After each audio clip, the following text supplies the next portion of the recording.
Count us some more, Cos. Thanks. My God, she's back.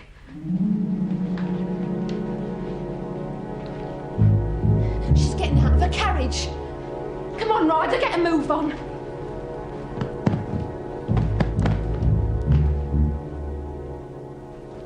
All right, Donna. Yeah. Look lively. All right. Get a move on. All right. And maybe she won't want workmen under her feet. Yeah, all right. I finished, don't worry. Quick job, like you said. Hurry up.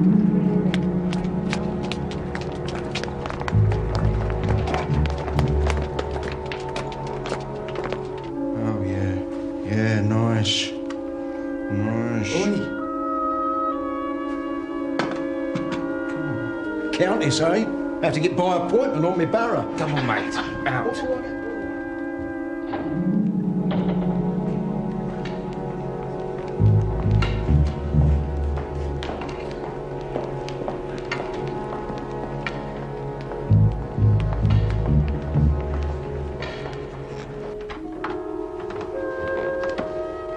All right.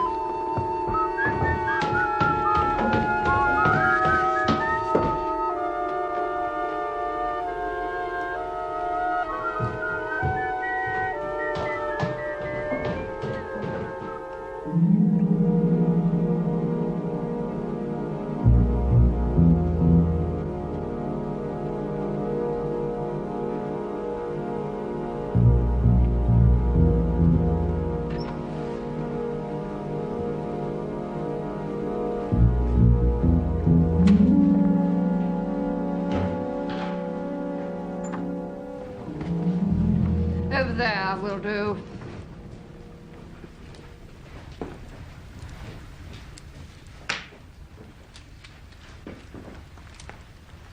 Here. For the three of you. Oh, thank you, my lady. And a Merry Christmas, my lady.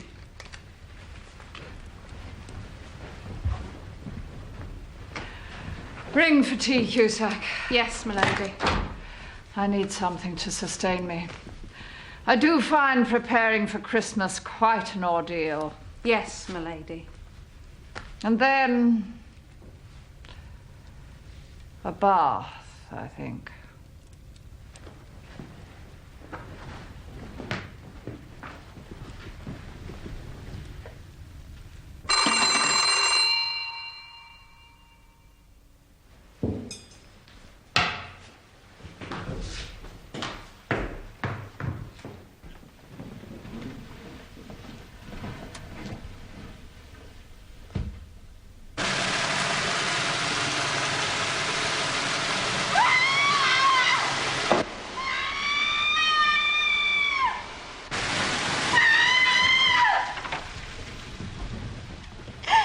Lady?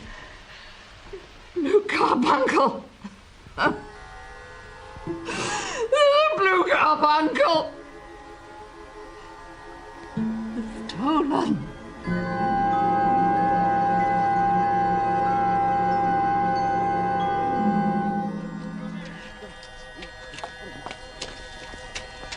Open them up.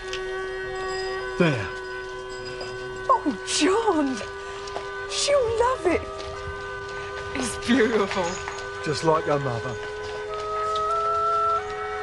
Well, can we afford it, though? Told ya. I made a nice little bob or two lately, even if I hadn't. It's Christmas. You're a good man, John Horner. I'm a lucky man. Wife and kids like I've got. Man's as good as a king. So, it's the doll for the girl and the boat for the boy, right? Right. Spending the loot already, are we, Horner? What do you mean? I've done nothing, what do you mean? John Frederick Horner, I hereby arrest you on the charge of stealing the valuable gem, known as the Blue Carbuncle, the property of the Countess of Morcar.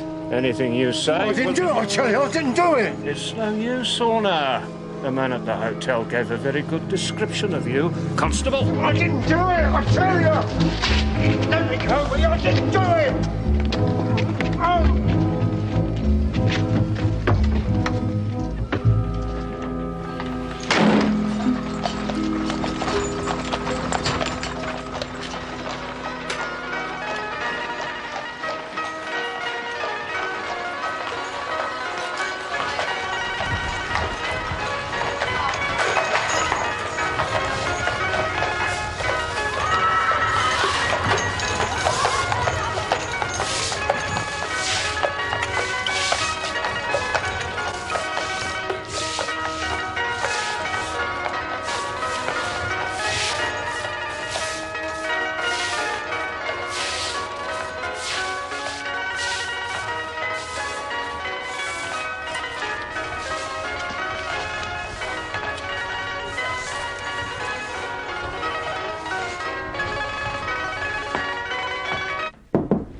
Mr. Holmes!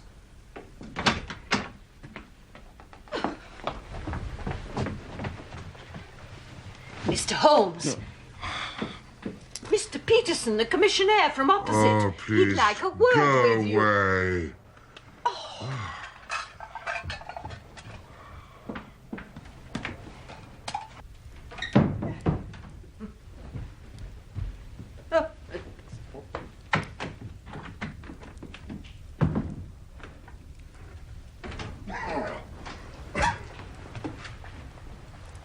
I'm sorry to disturb you, Mr. Holmes.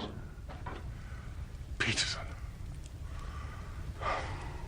Put down your goose. And your hat. It's a fine purchase. I myself favor a goose for Christmas dinner.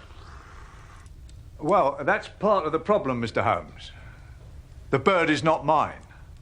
You might say I come by it. Huh. For Mrs. Henry Baker, and obviously not your hat. No, sir. Well, there were peculiar circumstances, and I didn't know what to do for the best. It hardly seemed to matter for the police. So I talked to the wife about it, and she suggests I'll come and see you. Not the wise, Mrs. Peterson. Sit down, my dear fellow, and describe these peculiar circumstances to me. Well, sir, it was like this. Last night, I was on my way home from a little celebration. Well, at this time of the year, some of us commissionaires meet to wish each other the season's greetings. Exactly. The season's greetings. Oh, you're a top, sir. Oh, your good health, sir. Well, as I was saying, I was on my way home when I came across what you would only describe as a fracas.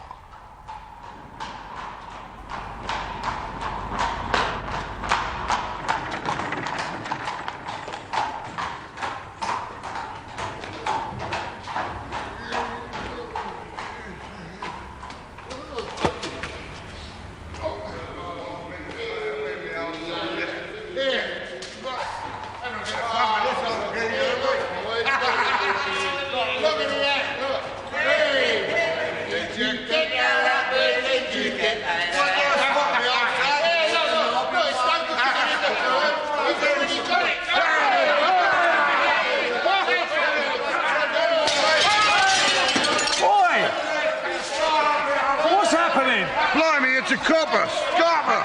Get out of here! Get out of here!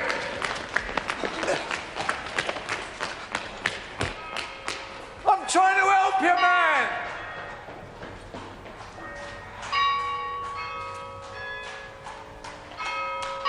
Well, the roughs ran off in one direction and the drunk fella ran off in the other.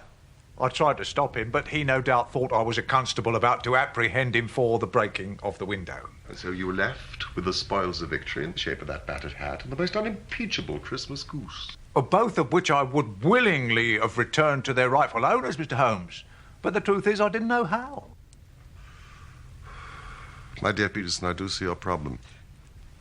Anyway, as I say, I discussed the matter with the good lady, and we decided that I would bring both the goose and the hat to you, Mr. Holmes. Seeing as how even the slightest of problems is of interest to you in your particular line of occupation. I hope you don't think I'm wasting your time, Mr. Holmes. Not in the least. Now then, Commissioner, have you purchased your own bird? No, not yet. No. Then I suggest that you carry off this goose so that it may fulfill its ultimate destiny, while I retain the battered hat of the unknown gentleman who has lost his Christmas dinner. Well, if you think I should, Mr. Holmes. I do, indeed. For there are signs, in spite of the frost, that this bird should be prepared without unnecessary delay. Well, if that's all right, Mr. Holmes. I will, of course, keep you in touch with developments. Very good, sir. Oh, may I wish you the compliments of the season? And to you and your good wife.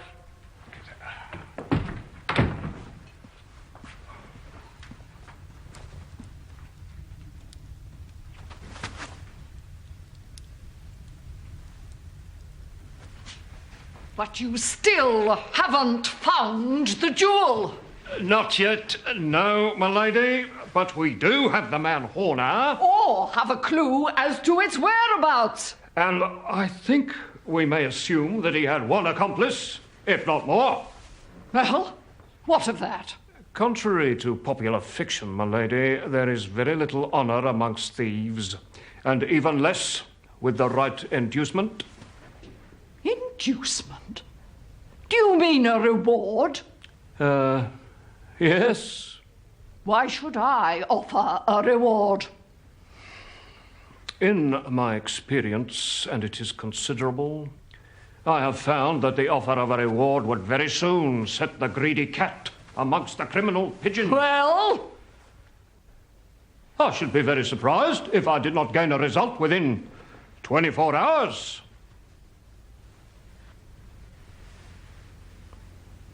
How much? Holmes? Oh, you're up. The Countess of Morcar is offering £1,000 for the return of the blue carbuncle. Inspector Bradstreet of B Division is in charge of the case and has arrested Mr. John Horner, a plumber aged 36, who protested his innocence in the strongest terms. Circumstantial evidence was so strong that the case has been referred to the assizes.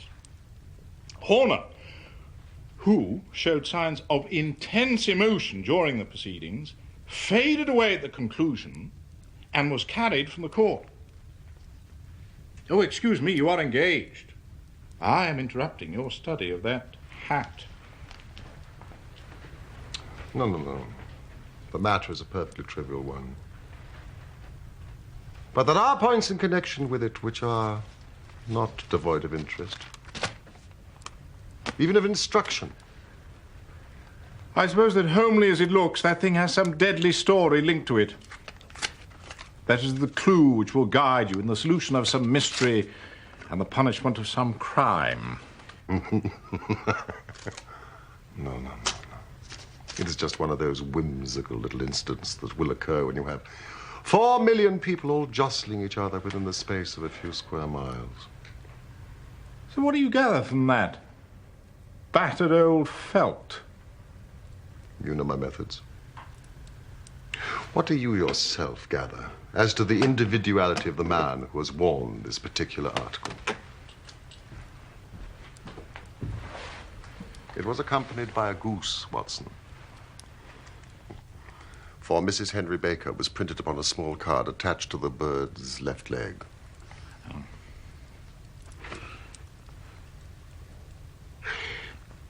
Well, apart from the initials inside, HB, presumably Henry Baker, I can see nothing. On the contrary, Watson, you can see everything. But you fail to reason from what you see. You are too timid in drawing your inferences. Then, pray, tell me what it is that you can infer from that hat. That the man is highly intellectual is, of course, obvious. And also that he was fairly well-to-do within the past 3 years, although now he has fallen upon evil days. He had foresight, but less now than formerly, pointing to a moral retrogression, which, when taken with a decline in his fortunes, seems to indicate an evil influence. Probably drink. This may account also for the fact that his wife has ceased to love him. My dear Holmes. He has, however, retained some degree of self-respect. Now, he leads a sedentary life. He's out of training entirely. He's middle-aged, has grizzled hair, which he has had cut within the last few days, and which he anoints with lime cream. It is also highly improbable that he has gas laid on in his house. Yeah, well, now you are certainly joking. Not in the least. Well, I have no doubt that I'm very stupid. For example, how do you deduce that the man is intellectual? It is a question of cubic capacity. A man with so large a head must have something in it. Well, the decline in his fortunes, then? These flat brims with the curled edges came in 3 years ago. It is a hat of the very best quality, Watson. Look at the band of ribbed silk and the excellent lining. If this man could afford so expensive a hat 3 years ago and has had no hat since, then he has assuredly gone down in the world. What about the foresight and the moral retrogression? Ah, here is the foresight. These securers are never sold upon hats. If this man ordered one, it is a sign of a certain amount of foresight, since he went out of his way to take precaution against the wind. But as you see that he has broken the elastic and has not troubled to replace it, a weakening nature. The further points that he is middle-aged, that his hair is grizzled, that it has been cut recently, and that he anoints it with lime cream can all be gathered by an inspection of the lower part of the lining, Watson, and witness the moisture. Obviously a free perspirer, therefore not in the best of training. But his wife, you said she had ceased to love him. This hat has not been brushed for weeks. When I see a man with a week's accumulation of dust upon his hat, and his wife has allowed him to go out in such a state, I fear that he has been unfortunate enough to lose his wife's affections. But he might be a bachelor. Nay, but he brought a goose as a peace offering to his wife. Remember the card attached to the bird's leg? Yes. Well, you have an answer to everything. Just a minute. How do you deduce that there is no gas laid on in his house?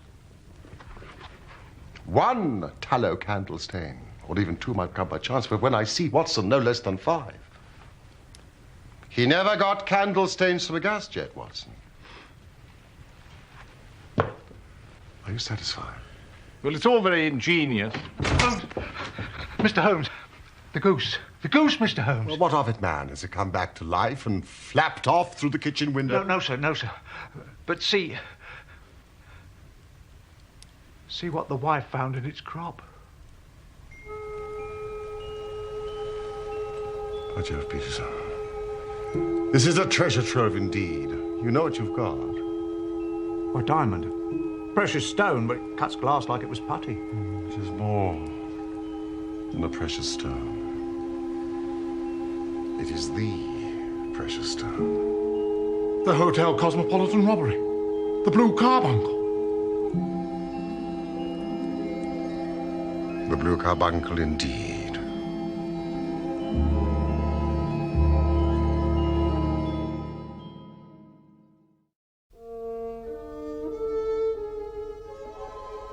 It is absolutely unique. Its value can only be conjectured. And your reward, Peterson, of £1,000 is not within a 20th of its market price. £1,000? Oh, Lord have mercy.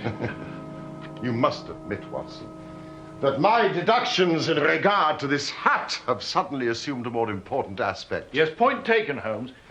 Now, the question for us now to solve is to trace the sequence of events from a rifle duel case at the one end to the crop of a goose at the other. There is the stone. The stone came from the goose. The goose came from Mr. Henry Baker, the gentleman with the shabby hat and all the other characteristics. So now we must set ourselves very seriously to finding this gentleman and to ascertaining what part he had to play in this little mystery. Found. At the corner of Goodge Street, a goose and a black felt hat. Mr. Henry Baker can have same by applying at 6:30 this evening at 221B Baker Street. Clear and concise. Yes, very, but will he see it? Well, I'm sure he will keep an eye on the evening papers. For the poor man, the loss was a heavy one. Oh, Peterson, just nip down to the advertising agency and have this put in all the evening papers. Which one, sir? The Globe, Star, Pall Mall, St. James Gazette, Echo, Evening News, Standard, and all the others that may occur to you. Right away, sir. And the stone? I shall keep the stone. Thank you, Peterson. Yes, sir. Oh, and Peterson, would you pick up a goose on your way back? Give him the money, will you, Watson? We must have something to give Mr. Henry Baker to take the place of the one that your family will very soon be devouring. Sure, thank you, sir. £1,000? £1,000. £1,000. £1,000.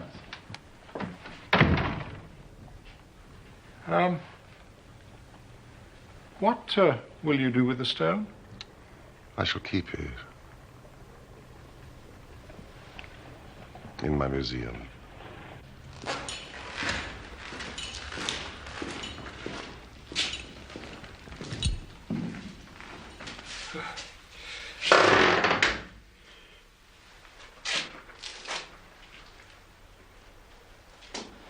Well, Horner, her ladyship is not at all pleased with me. You might be under lock and key, but she'd rather her blue carbuncle was. Never took it, Inspector. Yes. Honestly. Well, tell me what you did with it, and I'll put in a good word at your trial.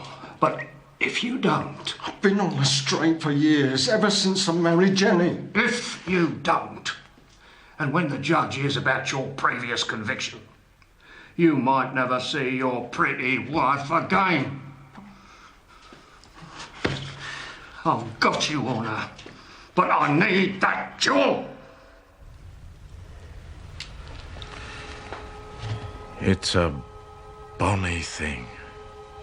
Just see how it glints and sparkles. Of course, it is a nucleus and focus of crime. Every good stone is. They are the devil's pet baits.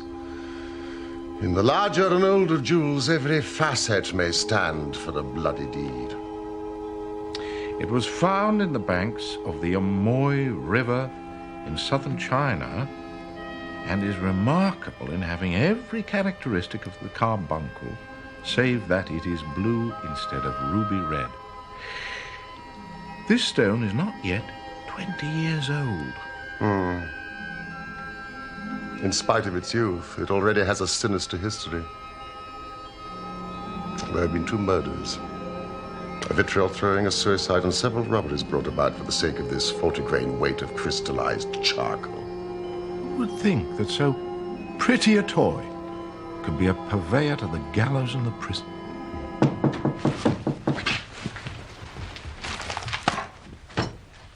Come in. Mr. Henry Baker, I believe. Please, draw near the fire. It is a cold night, and I observe that your circulation is more adapted for summer than for winter. Do sit down. This is my friend and colleague, Dr. Watson. How do you do, sir? Mr. Baker.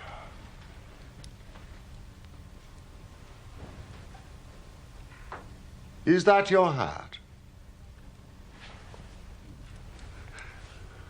Oh, yes. Oh, it is undoubtedly my hat. Thank you, sir. I would have advertised its loss, but shillings have not been so plentiful with me as they once were. I had no doubt that the gang of roughs who assaulted me had carried off both my hat and the bird. I did not care to spend more money in a hopeless attempt at recovering them. Yes, well, of course, that is very understandable. Oh, by the way, about your bird. We were compelled to eat it. To eat it? It would have been a little use to anyone had we not done so. But we have another goose upon the sideboard there, which I presume will answer your purpose equally well. It is about the same weight and perfectly fresh, as you can see. Oh, yes, most certainly. Of course, we have kept the feathers, legs, crop, and so on of your own bird, if you so wish. They might be useful to me as relics of my adventure, but beyond that, I can hardly see what use the disjecta membra of my old acquaintance could possibly be to me. Oh, no, so with your permission, I shall confine my attentions to the excellent bird which I perceive upon your sideboard. I would be interested to know where the other bird came from. You see, I am somewhat of a fowl fancier, and I have seldom seen a better-grown bird. It would be of great interest to me to know precisely how it came into your possession. It was the club, sir, the Goose Club. So, the Goose Club? The exact circumstances? I am not a rich man, as you may see, sir, but I make a humble living and a respectable one, if I may say so, in the British Museum. Studying? Studying, you might say, and helping others with their studies. I have a certain knowledge of books. That day, sir, I had finished work early and left the museum in the afternoon. I had a little business to attend to before calling in at the Alpha public house. Several of us who work in the museum frequent that establishment, and this year our good host, Mr. Windigate, had instigated a goose club, by which, on consideration of some few pence each week, we were to receive a bird at Christmas.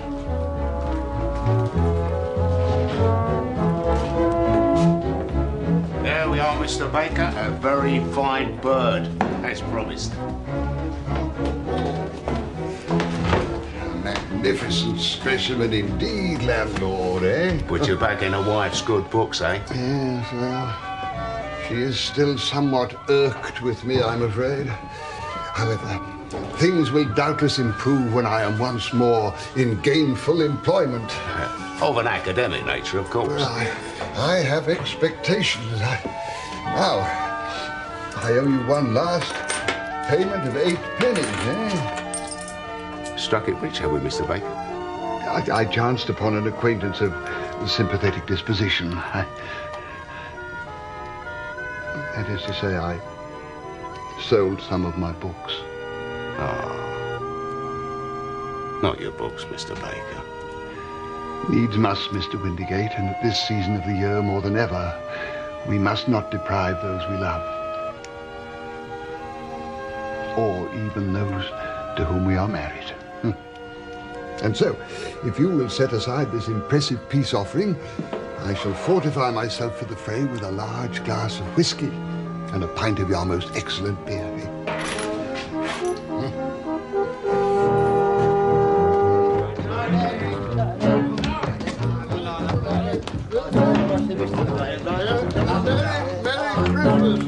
Same to you, Mr. Baker. Here we are, with you. Monsieur, sir. Come on. Inside.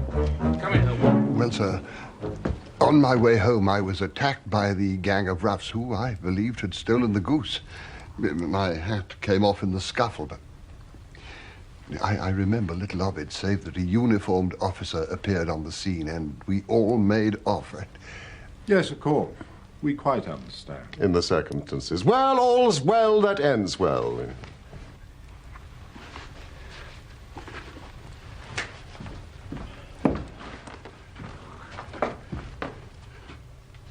I am most indebted to you, sir, for your trouble.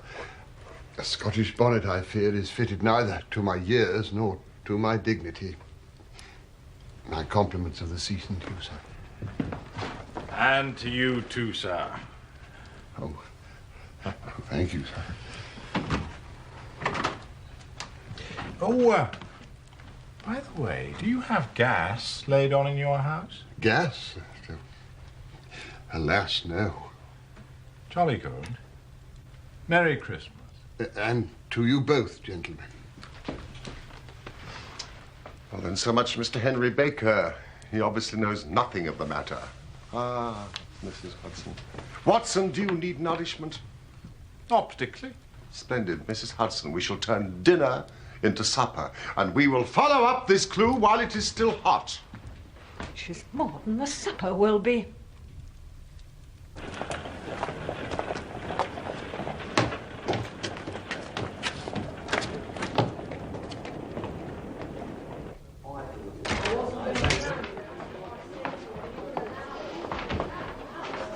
Good evening, gentlemen. And a very cold one. It is indeed, landlord, it is indeed. And what shall be your pleasure? Here, Watson. What? Oh, yes. Splendid. 2 of your very best glasses of beer. Right away, sir. Your beer should be excellent if it is as good as your geese. What geese, sir? Yes, we were talking half an hour ago to Mr. Henry Baker, member of your goose club. Yes, but you see, them's not our geese. Whose, then? Well, I got the old 2 dozen from a salesman in Covent Garden. Who might that be? Name of Breckenridge. A purveyor of the finest quality. Mind you, if it's a bird you're after, I'll get to him as soon as poss. Oh, it's a very busy time of year, as you'll appreciate. Well, thank you so much for your advice. Will you have a glass of beer with us, landlord? Well, God bless you for a gentleman.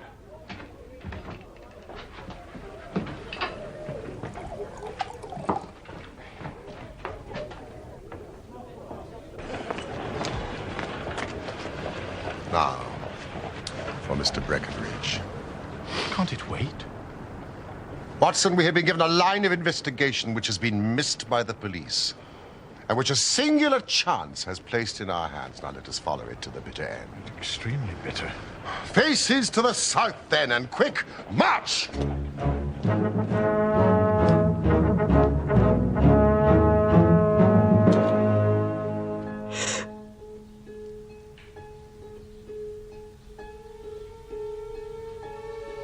Please. I want to believe you, John. I do, really. But how can I with all what the police are saying? But I'm only saying that because I was there on the day. It's a put-up job. Is that really the truth? I promised when I married you, I'd never tell you a lie. I've kept my promise. Always will.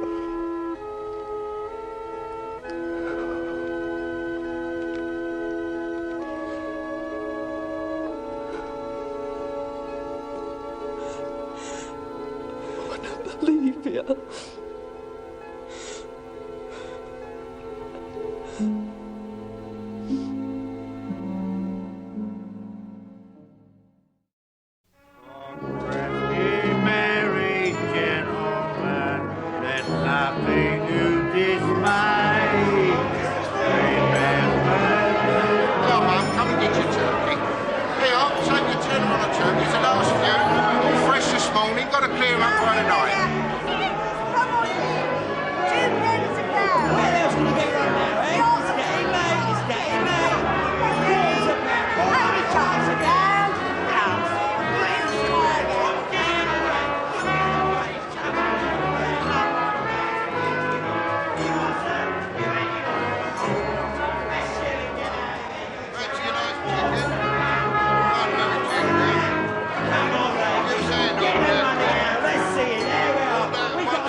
Good evening. Evening. Sold out of geese, I see. Yeah, they have 500 in the morning. Too late, I think. Oh, you see the stall over there with the gas fire? Try him. Yes, but I was recommended to you. Oh, by. The landlord of the Alpha Public House. Oh, yeah, he had a couple of dozen off me. Very good geese, too. Where, may I ask, did you get them? Now then, mister, what exactly are you driving at? Come on, let's have it straight now. Straight enough. I simply want to know who sold you the geese that you supplied to the Alpha. Well, then I'm not going to tell you, so now. Well, it really isn't no matter. But I fail to see why you should get so warm over a trifle. Warm? You'd be as warm if you were as pestered as I am. When I pay good money for a good article, that should be an end of it. But it's where are the geese? Who have you sold them to? How much will you take for them? You'd think they was the only geese in the world, the amount of fuss that's made over them. Well, I can assure you that I have no connection with anybody else who's made inquiries. Inquiries? It's more like the Inquisition. I'm not telling you. Ah. Well, then, the bet's off. What bet? Ah. What bet? Well, I'm always ready to back my opinion in the matter of fowls. And I have a fiver with my friend here that the bird that I chose is country bred, right, Watson? What? Oh, yes, absolutely. Ah, you've lost your money then, because it's town bred. It is nothing of the kind. I say it is. I don't believe you. Come on, pay up, Holmes. What do you think I wouldn't know, me who's been handling fowl since I was a nipper? I'll tell you, all the birds that went to the Alpha were town bred. You'll never make me believe that. Come on, do the decent, Holmes. Will you have a bet, then? Oh, just taking your money. But I'll have a sovereign with you just to teach you not to be obstinate. Done! Right. Now then, Mr. Cocksure, you see these here books here? Well, this is a list of all the folk what I buy off. Now, on this page, there's all me country folk. And these on this side in red ink are all me town suppliers. Now, you read out that third name down to me. Mrs. Oakshott, 117 Brixton Road. Yeah, account number 249. Go on then, turn it up in the ledger. Mrs. Oakshott, Egan, poultry supplier. And what's the last entry? 24 geese at 7 and 6 Sold to Mr. Windigate of the Alpha Public House. So, what have you got to say now?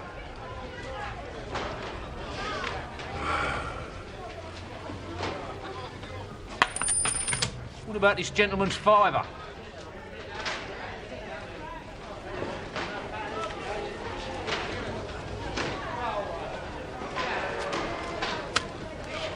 Hey, Charlie, give us some of these boxes. Hang on a minute, I'm busy at the moment. Well done, Holmes. Shall we see this Mrs. Oakshott tonight? Oh, no, not you again. I've had enough of you. Listen, I've told you before. Clear off! The thing is, there were 2 grey-headed geese. Now, listen, I've had enough of you and those geese. I wish you was all at the devil together. If you come pestering me any more with your silly talk, I'll set the dog on you. Now, look here. Mrs. Oakshott told me. You bring Mrs. Oakshott here, and I'll answer her. But what have you got to do with it, eh?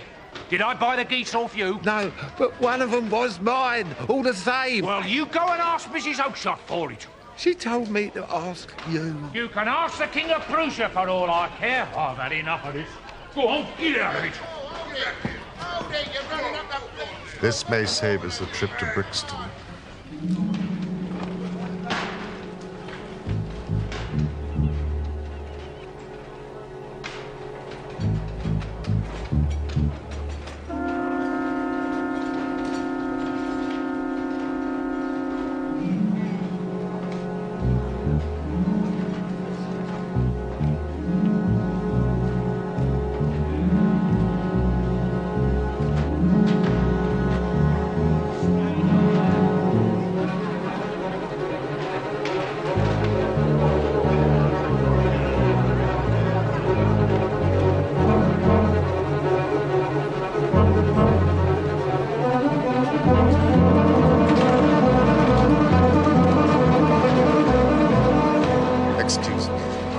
not help overhearing the conversation you had just now with that salesman. I think I can be of assistance to you in this matter. You? Who are you? My name is Sherlock Holmes. It is my business to know what other people don't know. You can know nothing of this. On the contrary, I know everything of it. I know that you are trying to find out the whereabouts of some geese sold by Mrs. Oakshott of Brixton Road to our friend, Mr. Breckenridge over there, who in turn sold them to Mr. Windigate of the Alpha Public House. Sir, you're the very man I've longed to meet. I can hardly explain to you my interest in the matter. Then I suggest that we carry on this conversation in rather more comfort. Cap!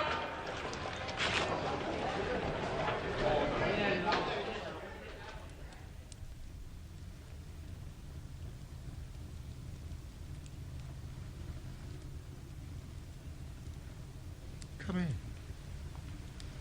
Take my chair. I will just put on my slippers. I think we should know the name of the gentleman whom we have the pleasure of assisting, don't you, Watson? John Robinson. Oh, no. Your real name. It is so awkward doing business with an alias. Well, then, my real name's Ryder. James Ryder. Yes, Mr. Ryder. Upper attendant at the Hotel Cosmopolitan. Yes. And I suppose you would like to know what happened to these geese. Or rather, one goose in particular. White with a grey head. Oh, sir, can you tell me where it went to? It came here. Here? Sadly, it is no longer here. But it laid an egg after it was dead. The bonniest, brightest little blue egg you have ever seen. Oh. I have it. Yeah.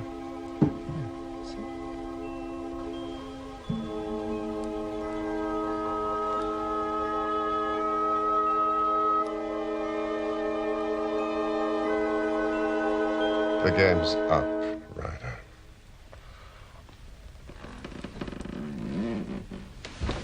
Bear up, man!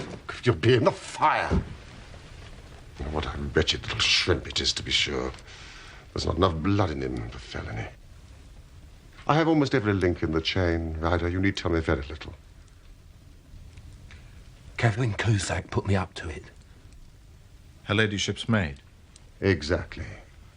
You knew from local gossip that Horner had been concerned in some such matter before. So what did you do? You made some small job in my lady's room. You and your confederate Cusack. You then managed that Horner should be sent for. But you stole the jewel. Then you raised the alarm and had this unfortunate man arrested for some... For God's sake, Mr. Holmes, have mercy. Think of my father, think of my mother, it'll break their hearts. I never went wrong before, I never will again, I swear it on the Bible. Oh, don't bring me to court, Mr. Holmes. For God's sake, don't do that to me. Get back into your chair. It's very well to cringe and crawl now, but you thought little of the man that you sent to the dock for a crime of which he knew nothing. I'll fly, Mr. Holmes. I'll leave the country. Then the charge against him will all break down.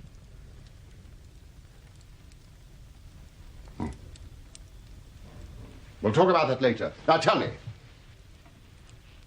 how came the stone into the goose? And how came the goose into the open market? Tell me the truth now, for that is your only hope of safety. I'll tell it to you just as it happened. I thought it was best to get away with the stone as quick as I could, for I didn't know at what moment the police might not take it into their heads to search me and my room. There was nowhere in the hotel where it would be safe. So I went out, as if on some commission, and made for my sister's house to think things over. Why, Jem, whatever is it? You look terrible. I had a bit of turn, Maggie. There's been a robbery at the hotel. You better come in. I went through into the backyard where she kept the geese. Smoked a pipe and wondered what it would be best to do. I knew that my stomach wasn't going to stop feeling like a bag of ferrets till I found somewhere to hide the stone for a while. When suddenly, I looked at the geese, which was hissing and huddling in the corner of the yard. My sister had told me that I might have the pick of her geese for a Christmas present. I picked out one of the birds, a fine big one with a grey head.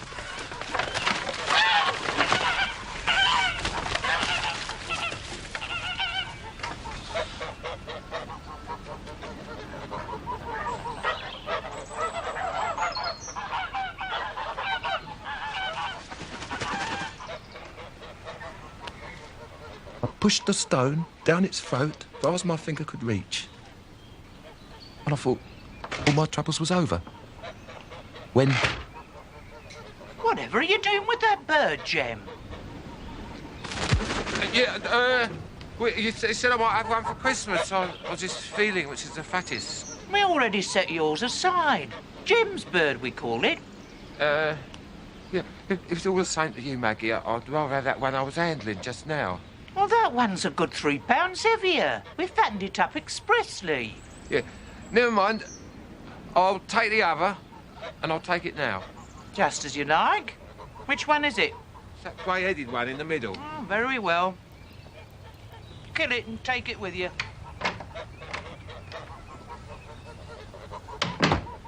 I did what she said, Mr. Holmes, and I carried the bird to my pal.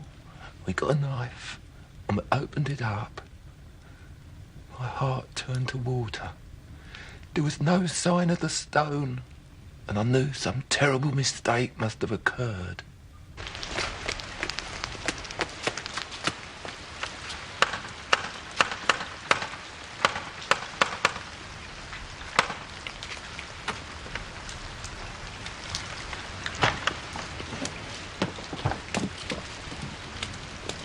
Where are they all gone? To the dealers. Which dealers? Breckenridge at Covent Garden. Tell me, just tell me, was there another one which had a grey head? That's right, too. I could never tell them apart, I couldn't. Well, what's the matter? What's all the hurry? I ran as hard as my feet would carry me to this man Breckenridge, but he'd sold the lot, and not one word would he tell me as to where they'd gone. I thought I'd go mad. And now, I'm a branded thief without ever having touched the wealth for which I sold my character. God help me. God help me.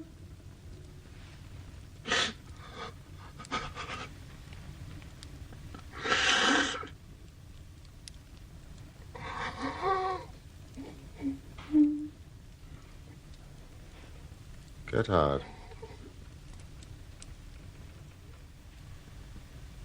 What? Heavens bless you, sir. No more words.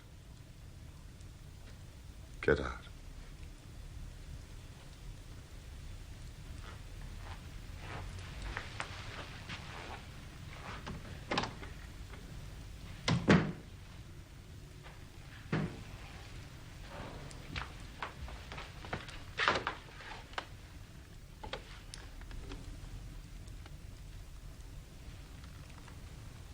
I must confess, Holmes, to being a little surprised. I am not retained by the police to supply their deficiencies.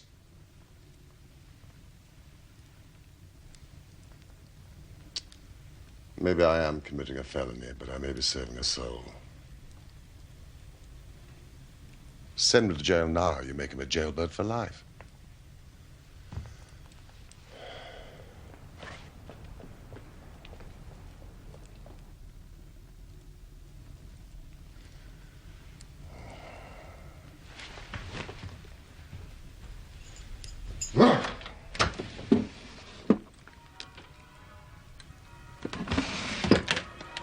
listen. After all, it is the season for forgiveness. Come. Midnight. Merry Christmas, Holmes. And to you, my dear friend. Just a minute. Holmes, I cannot contemplate eating while John Horner is still on remand. Now, do you suppose that Bradstreet or one of his colleagues might still be at their desks? You're quite right, Watson. Come, let's go.